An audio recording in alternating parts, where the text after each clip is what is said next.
มาซุงตั้งสินข่าววันเมื่อได้วันที่24เดือนธันวาคมปี2026ย้ำกังใน9 โมงไป15เม็ดนะคะเนาะพบทบตังข่าวปานังค่ะอยู่เฮือนันข่าววันเมื่อได้เฮาค่ะมาถ่อมด้วยข่าวอันมีมาแทงในวันเมื่อได้เนี่ยค่ะเนาะอันดังสุดก็เฮาค่ะมาถ่อมด้วยลองข่าวยิ่งอ่อนก้อนหนึ่งไฮไลท์กว่าถูกคายตูสปันติเมืองเขตนะคะนะเป็นก้นเมืองใต้ปอดของเฮาค่ะเนาะอยู่วันนำลันเนอเจเวงลาเสียวเมืองใต้ปอดของนะคะยิ่งก่อนก็ในจือห้องว่ามาโอกาหมุนอายุ18ปีนะคะนะถูกย้าขายกว่าตีเมืองเขดังเงินเข80,000หยวนนะคะเนาะตีแล้วมอกเงินมันหมอก10%ไปนะคะนะอันนี้ก้นเฮิรนมันนางหมู่ของเฮิรนมันนางก็เลยตึงไว้ตีลุ่มพ้องตังดีเมื่อโฮมตัวเมียมาลองมันนั่งเลยไฮไลท์กว่าในเซตากเจอมาปี2024นั่นในขณะต่อถึงย้ำต่อเร็วเนี่ยก็ภายลุ่มพ่องตังเขาเนี่ยก็มีข่าวมีเงาป่วยข่าวลงคืบหน้าปันสังมาแล้วถึงที่บ่เลยมาออกข่าวดีช่วยพิมพ์ว่าหนังในค่ะมาโอกาสหมุนได้ออกขึ้นกว่าใจมือวันทน6เดือนมาร์ชปี2024นั่นวันนะคะนะก่อนเอามันนั่งกว่าขายเนี่ยได้ก็เป็นกลเหตุการณ์ป่วยซาอยู่ตากุงจื้อห้องว่ามาขายวินเทจวันไหนคะเนาะยกแล้วเนาะมันนั่งเหกว่าขายปันทีเมืองเขวันไหนค่ะไว้นั่นก่อนเนอะวันที่30เดือนธันวาคมปี2024นั่นมันนั่งกับศึกโฟนมาหาตีกวนเฮินมันว่าค่าถูกมาขายกินที่เมืองเขนั่งเงินเข80,000หยวนยอก็เมื่อเร็วในบริหารเขของยอบยากค่าเฮดเอาค่ากว่าส่งตีกิกหลานจ้างผึกอันมีติหมูเจนั่นในข่าวนะในเป็นข้อความมันนังกำลืนสุดอันไรกับสืบติดต่อกันตั้งตีเฮิรนมันนังว่าเห็นนั่นก็ไรข่าวไรเงาสังหายลายกว่าลุ่มตาข้าวดัง2 ปีวันไหนค่ะลองในก็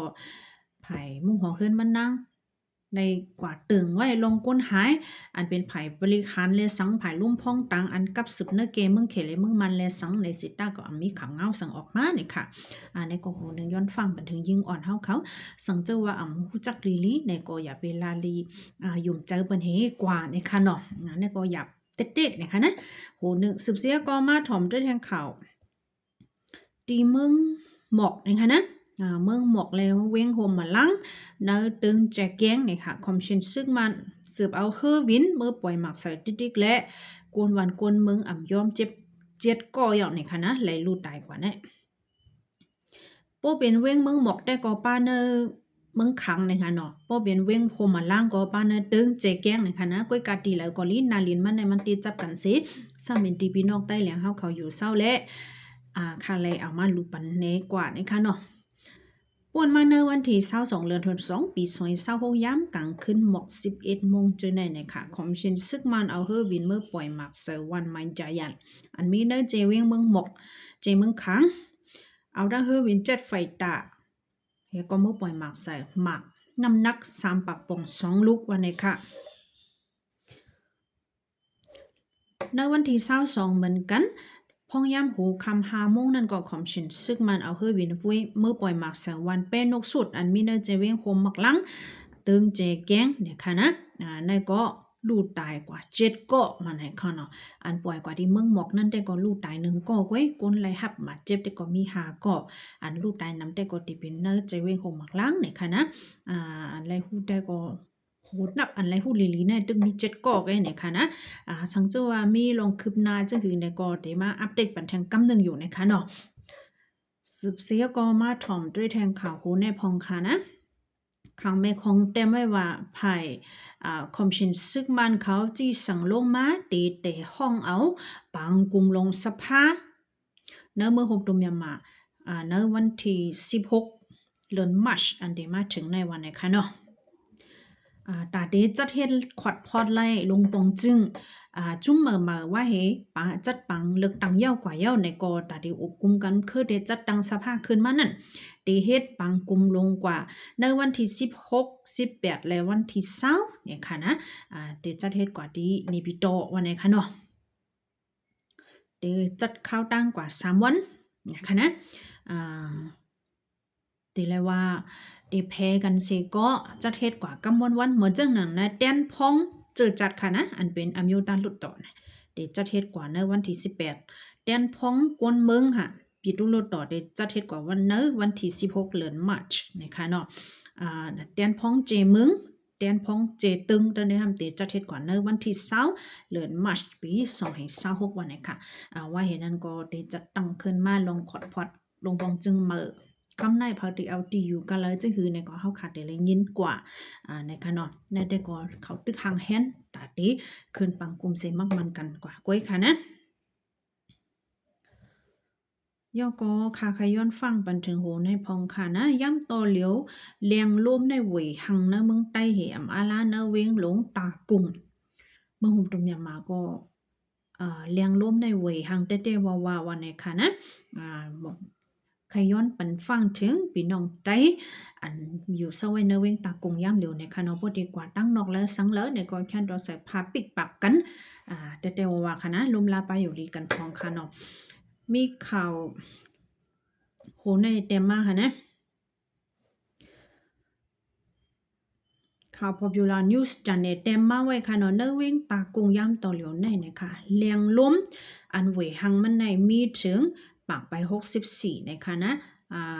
เพราะว่าปากไปขึ้นเนื้อมาในได้มันลีตอนตาก้นเฮาตาดีถวยเจอนะคะเนาะเพราะว่าหมอก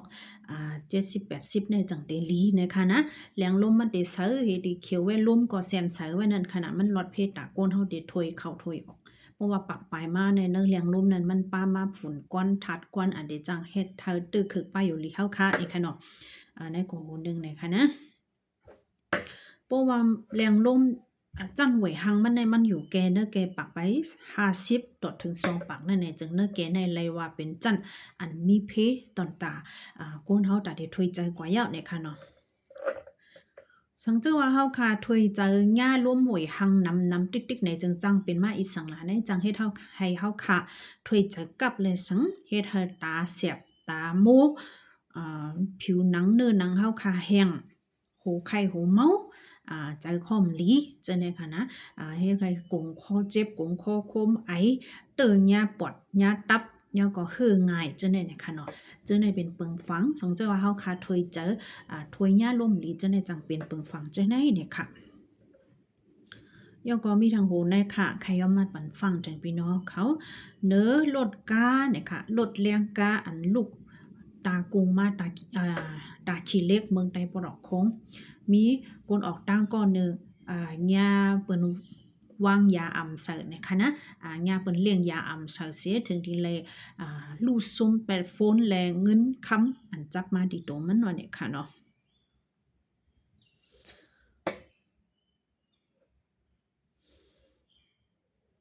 นั่นก็ลูกดีใจตรงเฮ็ดแต่งค่ะนะเป็นข่าวปื้นตีแต้มมาเนี่ยค่ะเนาะข่าวเก่งตุงค่ะกุ้ยก็ว่าข่าวได้ก็แต้มมาในวันเหมือนไหนเนี่ยค่ะนะตึกปนมา3ชั่วโมงกุ้ยเนี่ยค่ะเนาะเรียบว่าข่าวตั้งได้ก็เตรียมไปป้อเปลี่ยนหึงเรียบได้เป็นเมื่อว่ามื้อซึน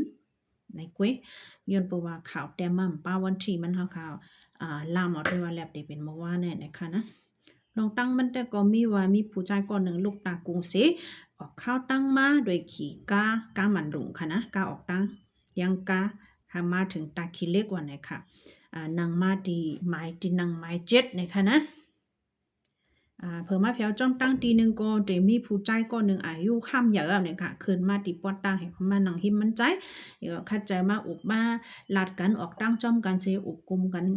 ตั้งใจมาจังใครมืดใครกื้อนั่นค่ะเนาะพ้องย้ำหนึ่งนั้นเลยค่ะเพิ่จำมาเพียวจีเว้งเก้งตุงในเนี่ยค่ะผู้ใจก็ห้ามอายุอย่างนั้นกว่าซื้อมาคำบุญและน้ำหวานน้ำเจ้มเนี่ยค่ะเนาะมาเลี้ยงมันใจก็เอี้ยนกินสังคัดใจเยินก้อยกาลีนั่นค่ะนะทำอายุเยอะแฮะ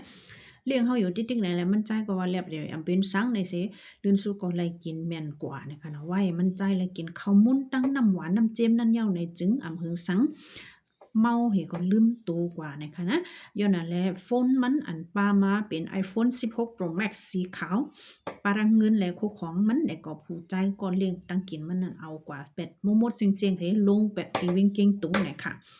ผู้ใจก็นั่นก็ลืมตัวลืมห่างเฮปากว่าตัวบ่ถึงเดี๋ยวเลยว่าเก็กแม่ย่านตั้งเขาเวงตาขี้เล็กกะจังไกไหลฮู้เนี่ยค่ะเนาะว่าโคอันมันผู้ใจก็นั่นเอากว่านั้นป้ากว่าป้าหมายฟังมันเฮ็ดถึงตีปลย้อน